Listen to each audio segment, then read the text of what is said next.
50 has reportedly shared new footage that shows how unsettled and tense Diddy appears while in prison, and the clips are spreading quickly online. For months, there were stories claiming Diddy was adjusting comfortably behind bars, even mentoring other inmates in business and lifestyle habits. But recent reports suggest a very different picture. Some sources are now claiming he may be facing pressure from certain individuals inside, including people allegedly connected to Tupac's circle. These claims, however, remain unverified and should be viewed as allegations rather than confirmed facts. Might be danger over here because people think that he has something to do with Pac. People think he has something to do with Biggie, and they right here in Brooklyn. You understand? It's right here in Brooklyn, and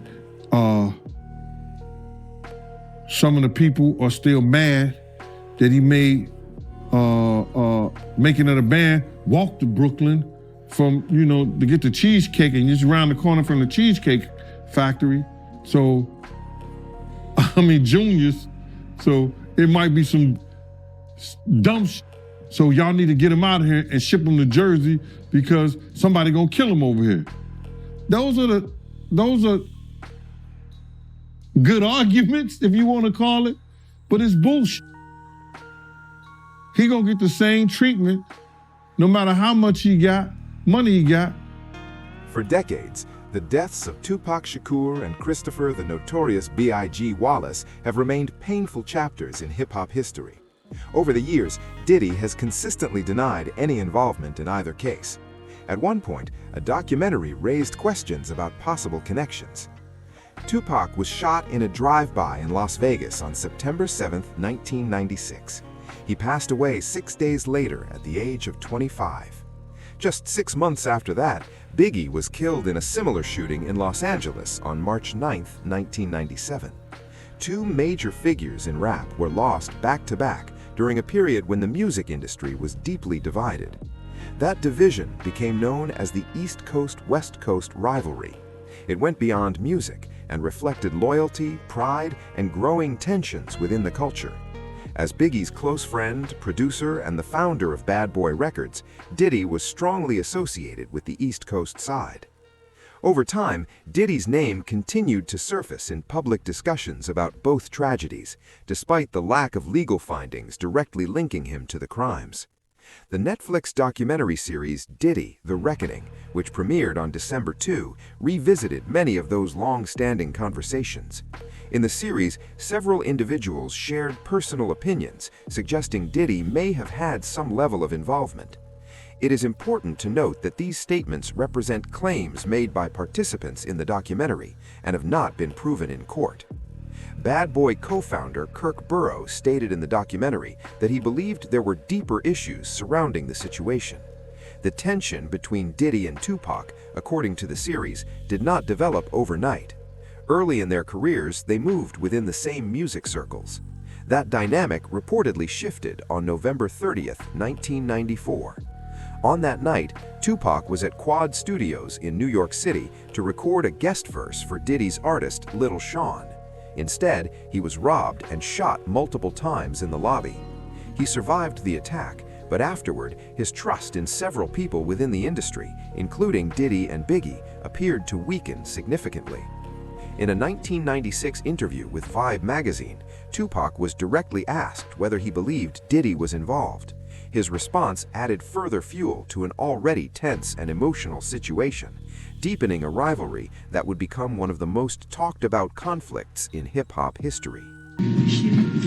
Only they can answer that question. I have my own opinion, but I wouldn't slander their name like they did mine. I wouldn't say things that I knew, you know what I mean? I believe so. I do believe so. I have proof, things that I can say that will back up my claim, but this is not for the world to know about. You know what I mean? It's between me and him, and only he knows. So every time he say it didn't happen, that's the only thing that makes this become an issue to everybody. Because you seen what I said in the Vibe article. I basically bowed out and was going to go ahead about my life. The next issue, that wasn't even the next issue, because them cowards waited about 4 issues before they got their story together. 4 issues later, half of New York is commenting on me getting shot. And before, they was all like, we didn't see nothing. In the first issue, read it, Vibe viewers. Nobody seen shit. The 4th issue, when they came back with a reply, everybody knew what I did. They knew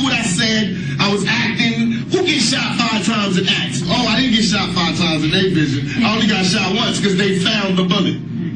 The police found it, but now they the cops. Now they doing detective work. They found the bullet. Oh, you found the bullet, huh? So what is this other shit in me then? What was the doctors talking about? What? Can you explain these other holes in me? How'd I get gunpowder all over me? That insulted my intelligence.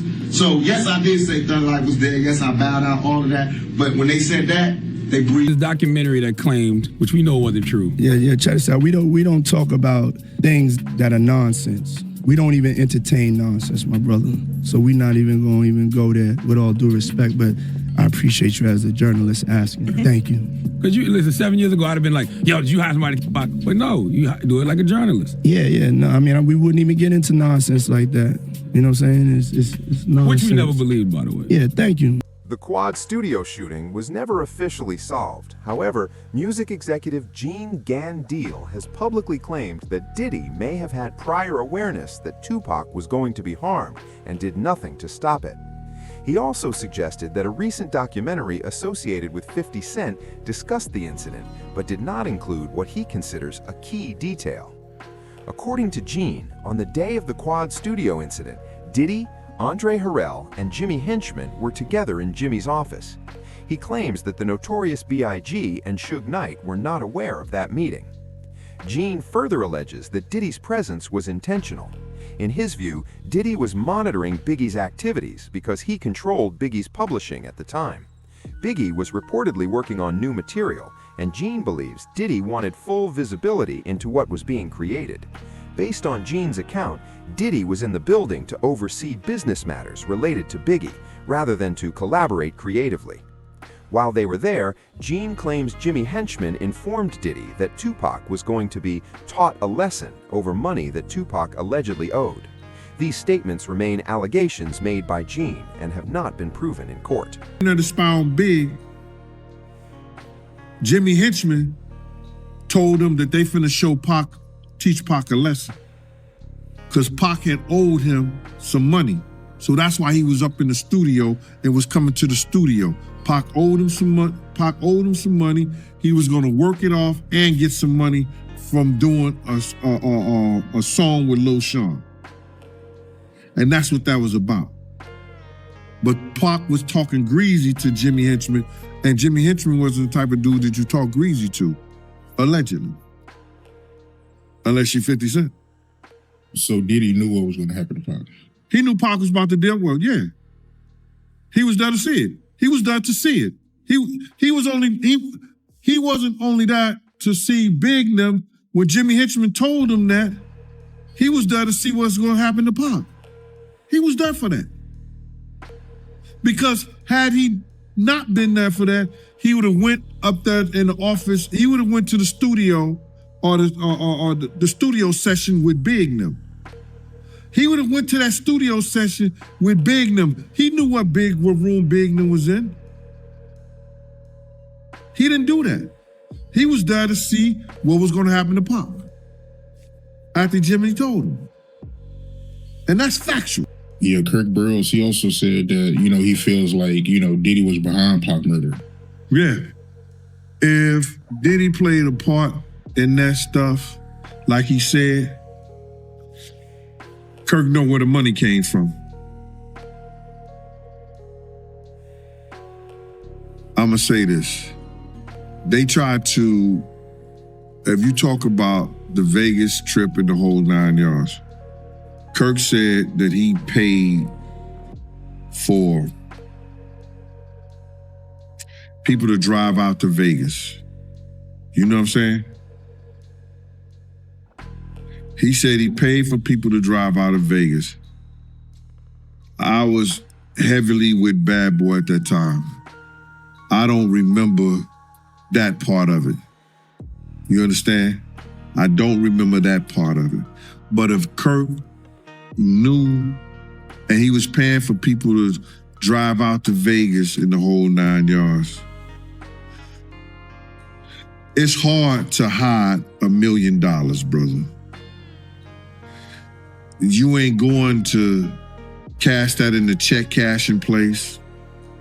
You signing that over to somebody.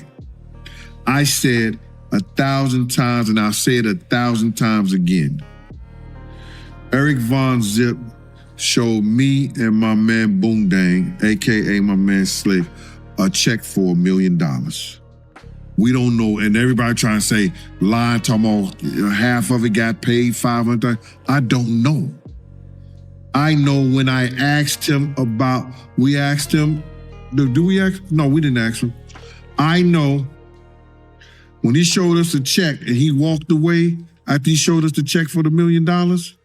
Many of the key figures connected to these events have since passed away, but the financial records remain. Gene has argued that if the full truth ever comes out, it could potentially be found in documents such as contracts, checks, and transaction records that may still exist.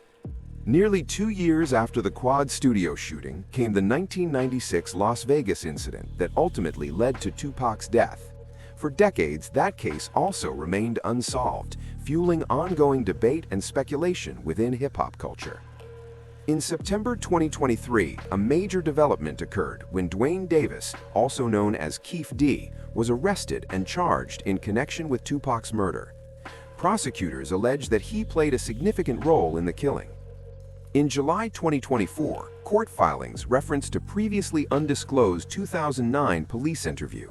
In that interview, Davis allegedly described details about his involvement and mentioned Diddy multiple times, claiming that Diddy had ordered the shooting.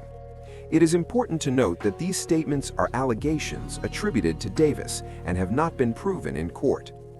According to those filings, Davis claimed Diddy was angry over repeated public insults from Tupac. Reports have also referenced a 2008 interview in which Davis allegedly stated that Diddy expressed a desire to get rid of Tupac Shakur and Suge Knight and offered $1 million to resolve the issue. These claims remain part of legal proceedings and have not resulted in any conviction against Diddy. In 1997, who told investigators that Puffy had hired the Southside Crips to kill both Suge and Tupac, and that the Crip who was jumped at the MGM was in the group that had done the hit, and that they originally were going to do it at Suge's Vegas nightclub, but then decided to do it right away instead of waiting. This was exactly the same story that Keef D told us a decade later. Very few people know that immediately after Tupac is shot and that white Cadillac is fleeing, one of the death row entourage, a guy named Alton McDonald, known as Buntry, chases after the Cadillac, and a second shooting takes place between the two vehicles. Alton McDonald's car is struck. In fact, within the Las Vegas files, there's a document that indicates that Alton McDonald's car had been struck by a bullet that night. And said that, like, in retrospect, that was probably the best thing that could have ever happened to Puffy. By Zip stealing the money, now Puffy isn't connected to that shit. Or else it would have been like a hire or something, you know what I'm saying? The FBI said it was just Zip. So the FBI told you the he same was a thing? dirty motherfucker. So the FBI told you that Zip kept that money as well? They said Zip's a dirty motherfucker. Everybody crossed you. You're the last one to know every fucking thing, even lawyers, your friends, everybody. That Puffy did with Fat Joe, where he was talking about Biggie in his last moments in L.A. And he told Fat Joe that he didn't want to go to L.A. He actually wanted to go to London. But Biggie, he was the one that wanted to go to L.A. He was the one that was pushing to go to L.A. That's not true. My name is Kirk Burrows. I ran Bad Boy Entertainment. I helped co-found it. I created the company with him. I raised from general manager to president. And at that time, I put all of those business plans together. And Biggie didn't want to go to LA, ended up going. What got him out there was a week ahead of time to ease him into the whole award show. He may not have wanted to go to London, but was talked into it. First time ever, a rapper of your stature getting this treatment, that would be something he would be interested in doing, but he was easily talked out of it by Sean so that they can make an appearance at an event in LA that Saturday night. A part of the posturing of not only did we come to the award show, not only am I recording my album out here, and Big is gonna help me with some of the writing and maybe do something out here where me and him did this song in LA. I'm out on the town. And we saw Little Sean, people like that. They wanted him to come and do a record. That was what was set up at Quad. Biggie, knowing Little Sean, they were all there, C's, all of them. It was just gonna be a fun night at the studio. Pac showed up. He saw them looking down from the window. His new friends were there. An incident happened in the elevator. It might have been a scary thing, like just to send a message. Tupac standing his own ground, just didn't leave it at that. He ended up getting hit, getting shot. The elevator went up. Our people were shocked to see him in that state. He was shocked to see our people looking at him shot. He thought that they knew something about it. He thought if he was in New York and he was with all the rappers from the East, they must have known what was going to happen. It had to be in the wind, and situations aren't laid out like that. And it was the furthest thing from the truth, but he held that to his heart. And then he went away. A few other things happened, got better, got repaired, went away, went to jail on a rape charge. Once that came down on him, it looked as if the East Coast must have been the worst thing and the worst place for him to have come to. And it looks as if the friends that he had just turned their backs on him. Suge stepped in.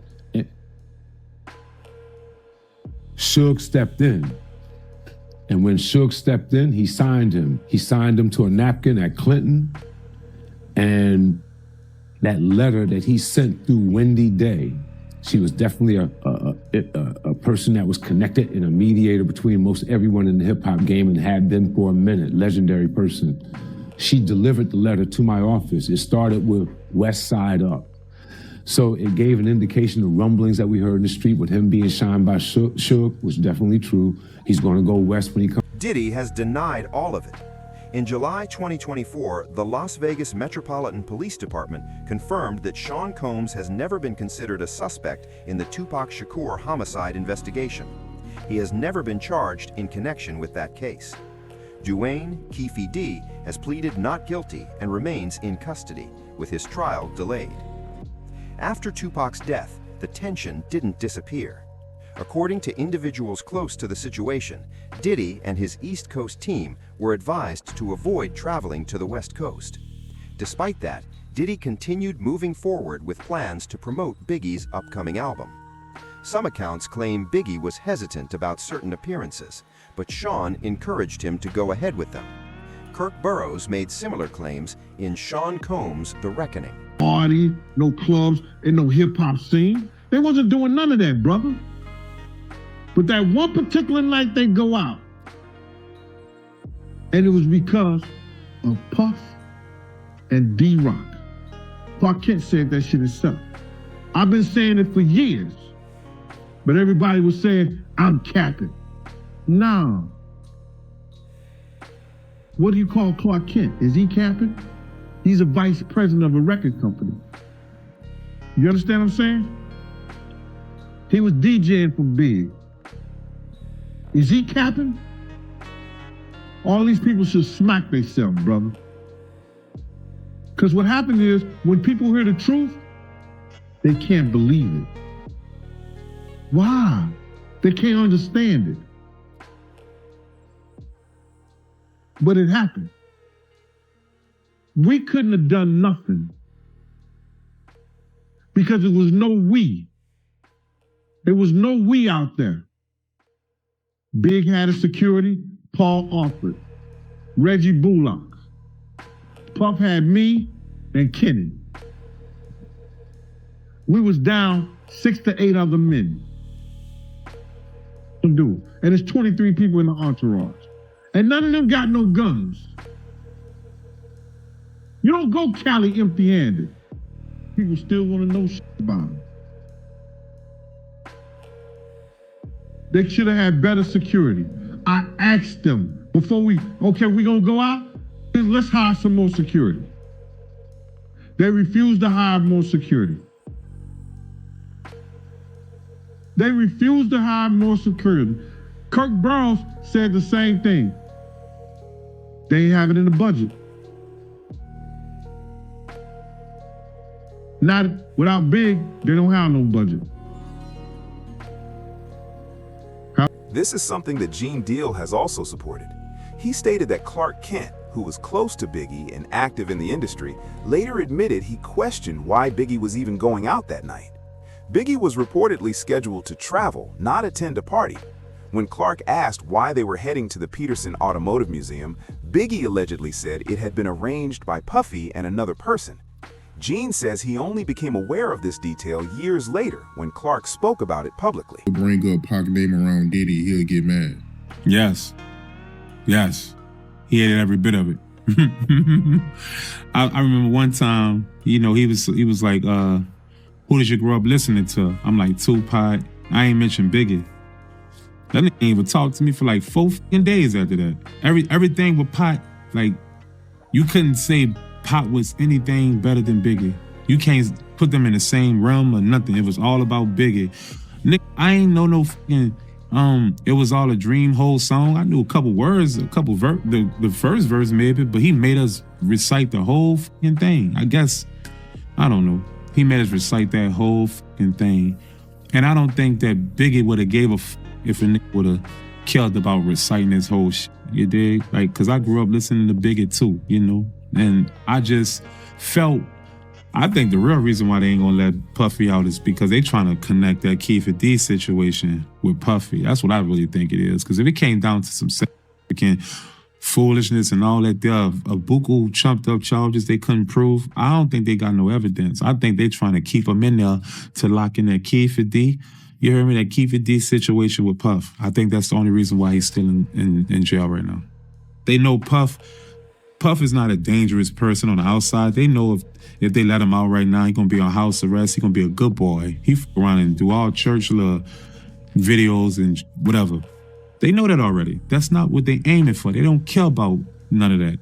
What they care about is they trying to connect Keefer D with Biggie. I mean, with Tupac and Diddy. I'm telling you, that's what I feel. And I never thought I would have said that, but I'm an intelligent man, bro. And ain't no other way they gonna keep you in there of, yeah, Diddy did this to me. Oh, Diddy did that to me. I'm suing him. Oh, we got enough evidence to. No, you don't. That's accusations. That's not factual, brother. You did. So I feel like the actual factual thing that they're really trying to aim for is the Keefer D. That's the only thing that they can really lock him in with. All the rest of that shit gonna get chumped down when it come down to it. Diddy gonna plead, and that shit gonna be over with. What they going? That rabbit in the hole is gonna be that Keefer D situation. I'm telling you, mark my words. Watch. That's why they ain't gonna let him out. They would have let Keefer D out on that bail. Vegas got a little thing. They'll let you out on bail, but they got little restrictions of how you can get out. You dig? So they gonna make sure your ass can't get out of jail. Trust me. So witnesses described Biggie's shooter as a black man wearing a blue tuxedo with a bow tie. No one has ever been arrested or charged in that case. Decades later, both murders remain officially unsolved, and Diddy remains free of charges related to them. However, speculation continues to grow as more discussions surface online regarding Diddy's alleged connection to the broader East Coast-West Coast conflict. It's important to note that these remain allegations and opinions, not proven facts. According to Kirk Burroughs, tension existed even before Tupac walked into Quad Studios. Trust was limited, egos were strong, and the music industry was filled with quiet rivalries.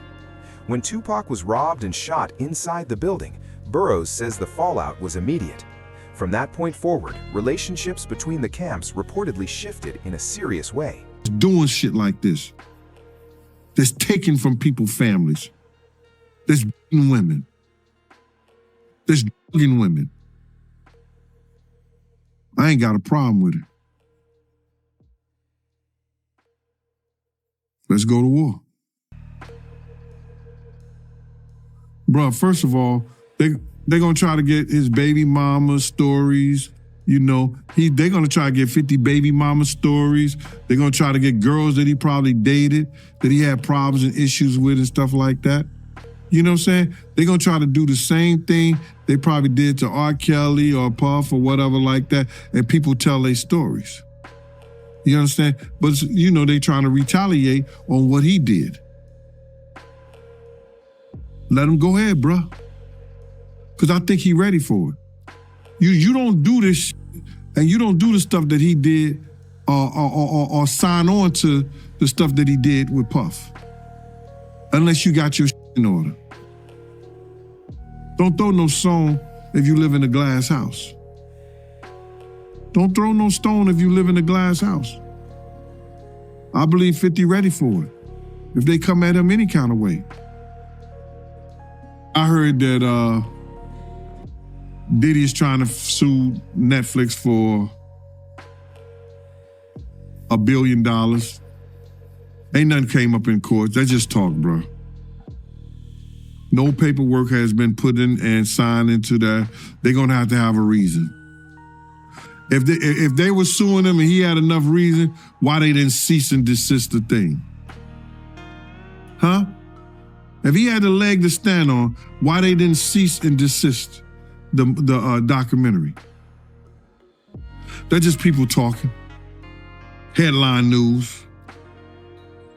Because had it been filed in court and they had a leg to stand on,